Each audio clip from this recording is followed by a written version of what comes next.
يا رحمة للعالمين يا محمد. Events from the childhood of Prophet Muhammad, PBUH.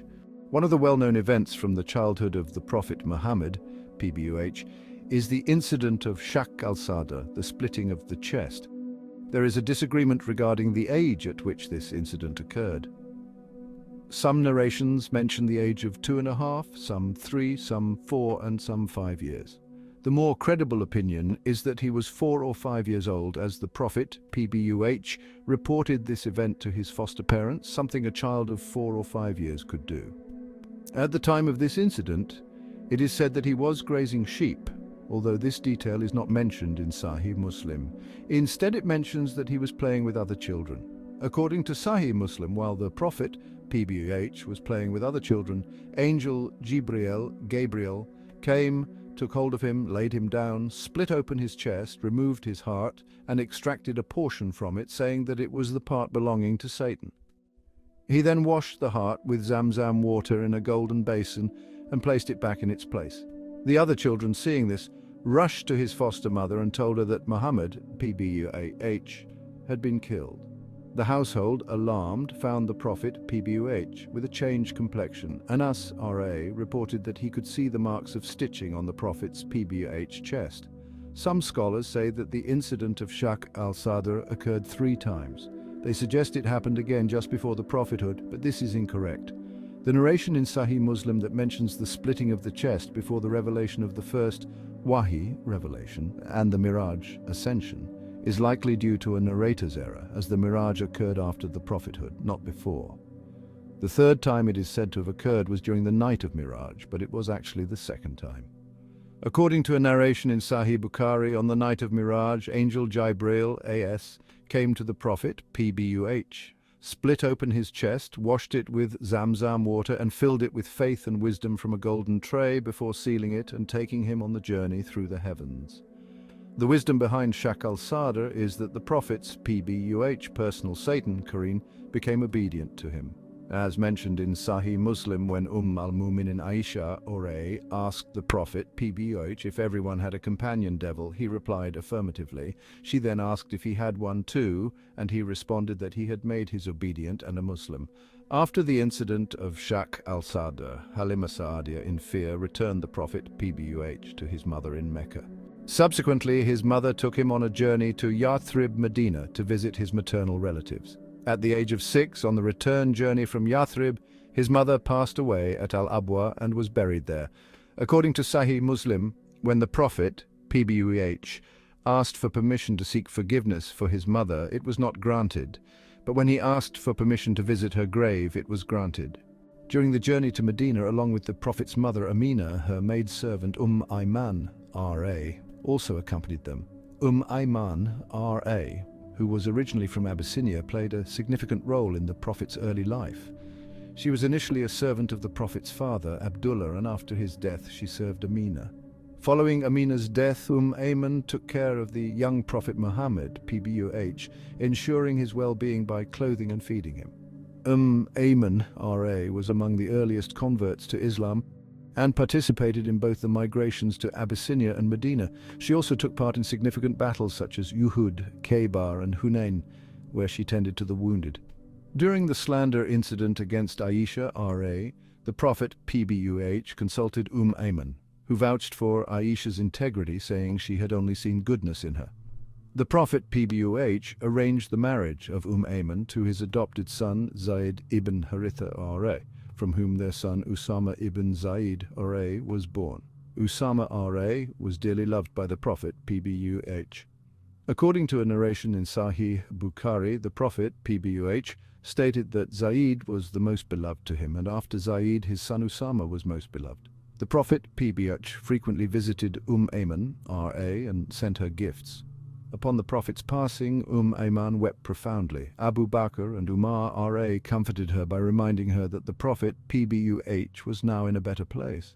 She responded by saying that her sorrow was not merely due to his death, but because the revelation, Wahi, had ceased.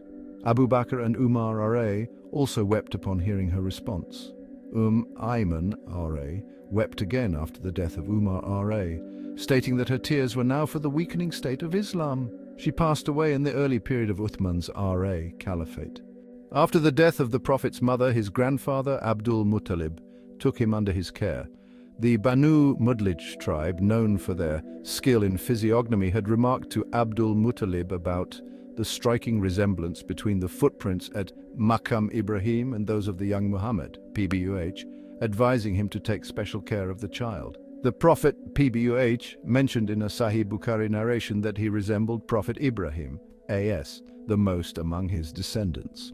Abdul Muttalib, aware of the significance of these signs, particularly after witnessing the events of the digging of Zamzam and the year of the elephant, Amul-Fil, ensured that he looked after Muhammad, PBH, closely. He instructed his son, Abu Talib, and Ayman, R.A., to take special care of him. Abdul Muttalib himself tried to share meals with the young prophet, PBUH, sensing that something monumental was destined for him. After 2 years of Abdul Muttalib's guardianship, he too passed away, leaving the young prophet, PBUH, under the care of his uncle Abu Talib. After the year of the elephant, Amul-Fil, another significant event in the life of Prophet Muhammad's grandfather, Abdul Muttalib, was the rediscovery of the Zamzam well. This well, which had been buried and forgotten for many years, was revealed to Abdul Muttalib through a series of dreams. When the tribe of Banu Jurhum lost control of the custodianship of the Kaaba to Banu Khuza'ah, their leader Amr ibn Harith al-Jurhumi threw the valuable treasures of the Kaaba into the Zamzam well before leaving Mecca. He then covered the well, erasing its traces. Abdul Muttalib received a divine revelation in a dream, guiding him to the location of the well and instructing him to dig it up. After seeing this dream 4 times consecutively, he decided to act upon it. Abdul Muttalib, with the help of his eldest son Harith, began digging at the indicated spot. They eventually unearthed the Zamzam well, along with 2 golden gazelles' swords and armor.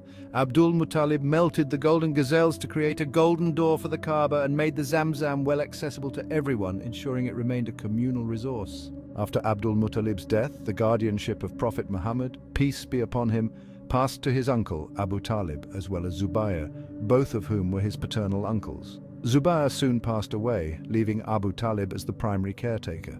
Despite Abu Talib's modest financial situation, he looked after the young Muhammad, peace be upon him, with great care and affection. To support his uncle Prophet Muhammad, peace be upon him, began working as a shepherd, grazing the flocks of the people of Mecca. This occupation was one he had some experience in from his time spent with the Banu Sa'd tribe. In a narration from Sahih Bukhari, the Prophet, peace be upon him, said, "There has been no prophet except that he has tended sheep."